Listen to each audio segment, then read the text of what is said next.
On April 30th, I published a video stating that the new exploration-based additions were the biggest additions in Alpha 3.14. It offered a change that maybe didn't make the most difference but affected the most people in the game. While that's still not necessarily wrong, in the last week I've played in several scenarios that may have made me reconsider the most important change in 3.14, and the way I think about these updates as a whole. Thank you for coming to my Tomato Talk.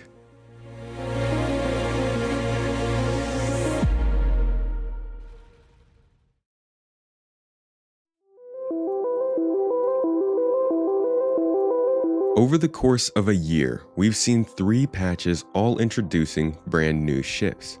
And before 3.10, this was true for virtually every update. The only patch this wasn't true for included a massive change in ship handling.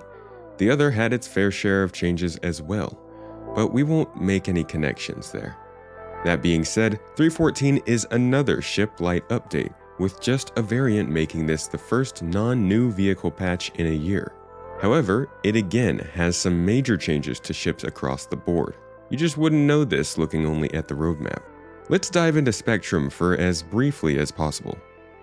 Here is where a community manager made a huge detailed post about new combat changes coming to all ships, weapons, and shields in Alpha 3.14.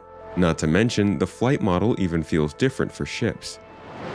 It feels good, enjoyable, and it has the community interested. The idea behind the changes is simple. Set all ships at baselines for their given categories so that they can be tweaked further into their specific characteristics. This way pilots have a general idea of what to expect from each ship. This makes sense and sounds easy, but the actual work that has been done and is ongoing is monumental. We're talking about light fighters having high lateral acceleration and rotation, but subdued forward thrust, whereas heavy fighters have poor agility and high forward acceleration.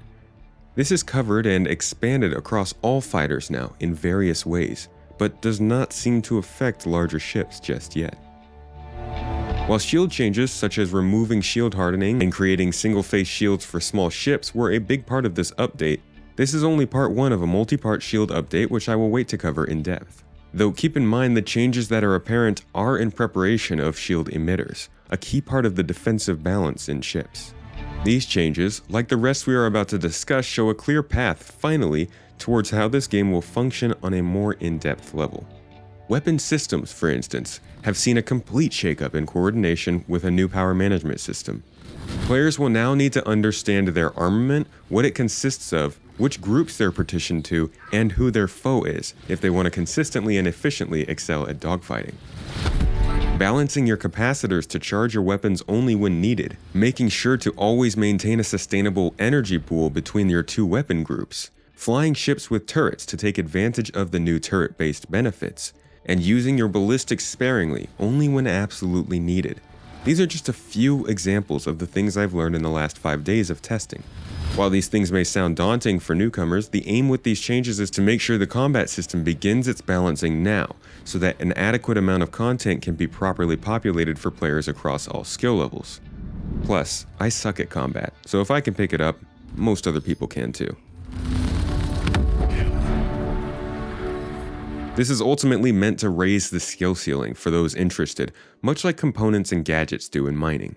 Now let's look more closely at the effects on players that these systems bring.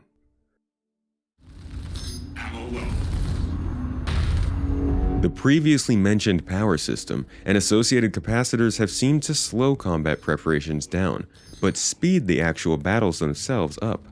For weapon focus, it has made your energy weapon recharge time faster, and increases the max capacitance of your energy weapons, giving you more shots.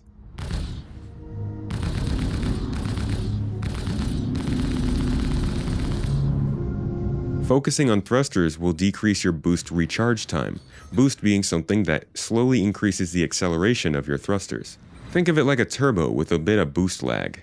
Shield pools now make it feel like any ship is vulnerable. They do not regenerate quickly in combat. Focusing on your shields will enable the ability to regenerate readily during battle.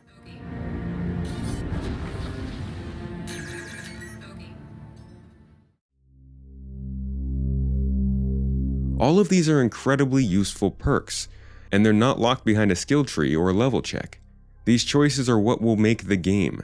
How you play is based on your knowledge. And all of these changes point towards a focus on preparing for the battle so that you can end the battle quickly, though there are some holes in the current system that I'll cover in a later video. These systems have made strategy and decision making much more important on a case-by-case basis. And once you figure out that strategy, this system seems to reward you more consistently and predictably. What I mean by this is if you enter a battle with an NPC, this NPC could have the archetype of a jouster. They constantly fly past you, turn around, fly past you, ad nauseum. So you now need to counter by boosting your thrusters to match that turning speed. When you successfully or get close to taking down a ship's shields, get ready to boost your thrusters again to make sure you can keep up with them as they flee. Or if you come up against an opponent using ballistics, again, boost your thrusters to dodge that fire and run their ammo counts low. These are all sound strategies that you can use based on what's going on in your scenario, what kind of ship you're flying, and what kind of pilot you are. This offers a lot of variety when it comes to approaching a combat situation. However, as the game is still always changing in the alpha stage, so will be the strategies available to you. And this is where those ship archetype changes I talked about come in. We already know that AI will have their own personality and fighting types, as much has been apparent on the roadmap before. But here we now see CIG fitting these ships into their roles as well, for added variety and reliability. That's literally the most important thing to do in a spaceship flying game, I would think. Not only has this changed with ships in space, it has changed quite a bit and shows further signs of change in atmosphere, with a big difference being felt across the community in atmospheric flight in 3.14.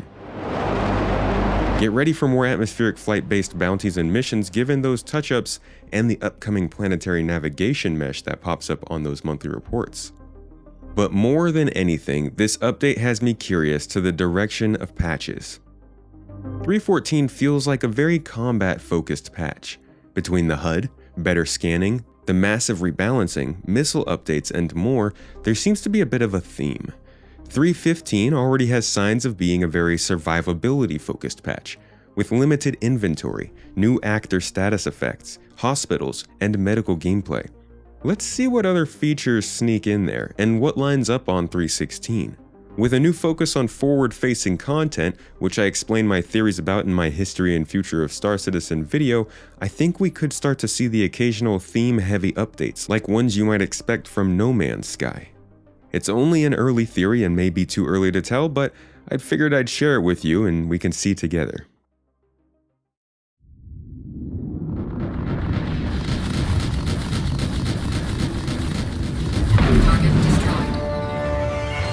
Combat has transformed from 3.13 to 3.14. You can see this opinion everywhere.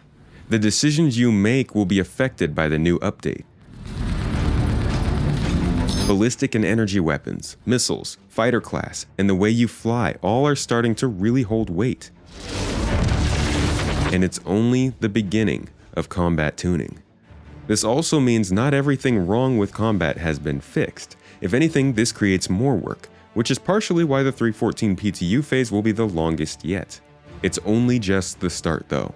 This is the foundation, the basis. And yes, it took 9 years to get here. The horror. But aren't you glad we're here?